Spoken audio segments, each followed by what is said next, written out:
in my opinion, the best one shots when it comes to comics and manga are the ones where the reader gets into the story, and by the end of the one shot, they are just like, oh my gosh, I want more, but then you don't deliver. And the reason why I believe that is because when you are creating a one shot as a creator, it's there to one, pitch a potential series that you want to do, just to like get your feelers out. Is this something that I want to do? But also it's, hey, like I want to flex my creative muscles and do something differently. So, right here, I'm tweeting out that we finished Blackjack Duelist. Readers have gotten the book. We have the poker chips. We're about to go into fulfillment. And we have one of our readers saying, I already read chapter 1 on digital. Now deal me in for chapter 2. Any idea how long the series will be? And is Rose getting a redemption arc? The last page made it seem as if there were more to her than the love of the game, as she, spoilers, guys. But I had to let this reader know that like this Blackjack Duelist is strictly a one shot. It's a project that I wanted to work with Jose Garcia on. We love making the book. No intentions of doing more, in which case our reader goes, then why end it like that? That was a perfect cliffhanger for a part 2. You made too much money off of this. You did a good job too. It demands to be told to completion. The customer demands more. And here's the thing about this book. And real quick, now that we've gotten this part out of the way, we're gonna be drawing some Super Plumber Sisters for fulfillment. The thing is, guys, when I was creating this one shot, it was how I create one shots is I'm very intentional about what I do. And so I think the perfect one shots start in the middle of the action where, you can give some context of how the one shot started, how this world began, whatever conflict there is, but still like you leave the reader with some mystery on like the exact world building, who these characters are and whatnot. You're really there just to service a moment in time. I like to do the moment. For me, my favorite type of one shots that I create are moments in time before the big finale. When we did Blackjack Duelist, we had started. It's a battle royale book, and we have Ruby Rose, and she has been summoned to an interdimensional battle royale where she has to fight people, creatures, other races from other worlds, and not only fight them in a combat situation, but she also has to play blackjack. And when the book starts, she's already won several matches. We don't know who these matches are, but we know that she's won already. So we already know that she's a formidable force. And then, we give some background to her being like a Wild West thief, that she loves gambling. She loves games of chance, but really that's it. Like, we don't get into the details of her past, her relationship with her parents, why she even went into, well, we do go into a little bit of why she's into like high stakes, like gambling and whatnot. But ultimately,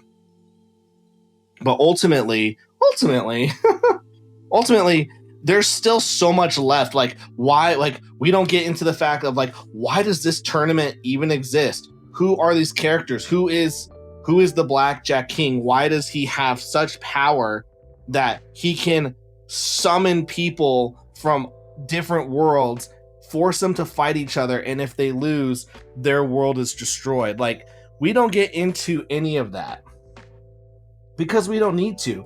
This is a one shot. We want you to have fun in this moment, but that's it. And I think like it's really great as a creator to be able to flex different muscles when you are creating. I did the same thing when I worked on My Life as RPG.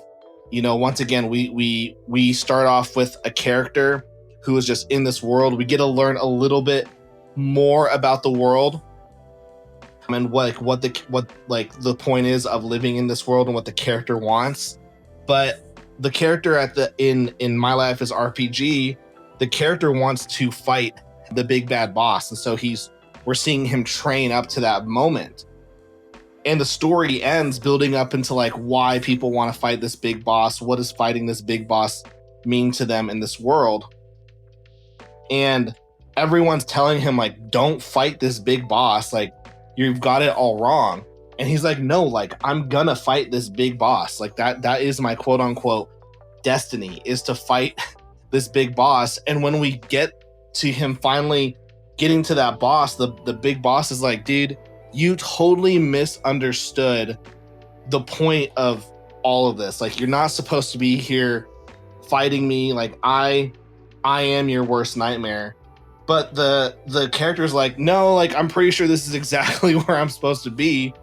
And so the story ends with him about to fight Big Boss. And then we end the book. And you don't know what happens to that character. And I don't want you to know what happens to that character. I want you to like kind of take like some calculated guesses on what you think happened to the character. In fact, you should be able to know what happened to the character because of what we set up in the one shot. Like we kind of made it clear like what the outcome of that fight would be. But you know, it was one of those it's one of those books where like, yeah, I could do more of those things in that world, but like I don't want to. Like, it was just something that I wanted to, you know, stretch my creative muscles with. Same thing with, you know, I worked on a book with Donald DeLay, fantastic artist, and you know, that could have been that whole story. It was called Samurai Penguin Blade. That whole story itself could also be like, it could have been a full-on 3-issue 60+ page book, because it's a time travel book. It takes place in the present, the past, and then ends in the future. And it totally could, like, we could have spent so much time. It could have been a full-on like series. It seriously could have been full-on series. But once again, like, that's just not what I wanted it to be. It's not what I personally think it needed to be. You know, I don't think Donald wants to work on this particular story for that long. I know I didn't, so like that's key. But I still wanted to tell. I still had a story to tell. Like, you can still tell a story in these one shots that is compelling, that does get readers into things. And honestly, to me, I like shorter comic book stories. Like, guys, nothing is pissing me off more lately than going to like Barnes and Noble and wanting to get into a manga, and it's like volumes 1 to 30, and I'm like, gosh, I do not want to spend my like life trying to catch up to this series. It's just so daunting. So I've been really gravitating more towards like comic books where the stories are a lot shorter. You know, where it's like these 6 or 7 issue graphic novels. Like, I've been really appreciating those lately, because I don't know, they're respectful of my time.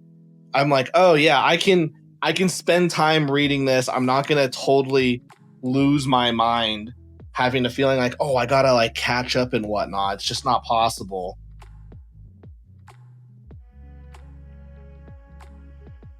But you know, and also as a creative, especially in indie comics, there's only so much that you can do as a creator. Like, there's only so many books that you can make, so many books that you can put out. And at the end of the day, like, I want, like, for me personally, I want to be working on the growth of Megafist. Like, that's what I want to be working on, you know. But you know, I decided to do, you know, Super Plumber Sisters, Bullet Assassin, and I love all those books, don't get me wrong, but you know, they kind of put me in a detriment with my own series that I really like, and that's kind of the risk. And so for me, I'm kind of thinking, oh, like, if I can if I can just do Girl with the Mega Fist, and then I can do a couple of these one shots, then I'm still able to like tickle the creative stuff that I want to do while still working on a series, like a series that I really like.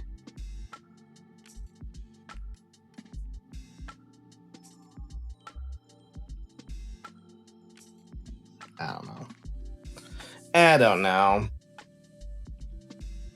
But yeah, I'm also, I wanted to try out this recording software thing. Maybe I don't publish this video. Who knows? I want to see, what does this software, it's like this AI recording software. I want to see what its possibilities were. You guys are going to see how I make comics. You guys are going to hate every aspect of that. You're like, if you were Ichthus, my boy Ichthus, you're seeing that I'm not using the lasso tool. I hate the lasso tool. I think it's an abomination. Ichthus thinks that I'm an abomination. And then I go, Ichthus, you're wrong.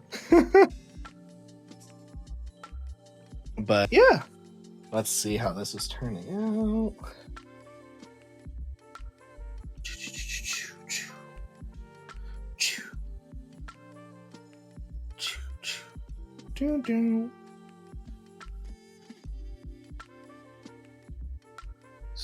Get some of this. Multiply layer. Boom, boom. No, don't do that.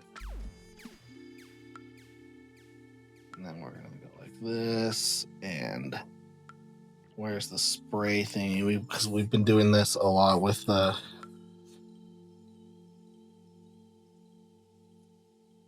And then we're gonna go some white ones.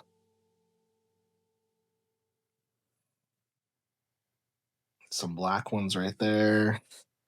Hit the blur. And then boom. There's that panel done. While we were drawing and talking, look at that. We made it happen. All right, so I don't even know how to end this video, but we done did it. If you liked this style of video, let me know in the comments, where we will start the video with a topic and then we will go into the drawing and then we'll be done. Let me know what you think of that. All right, peace.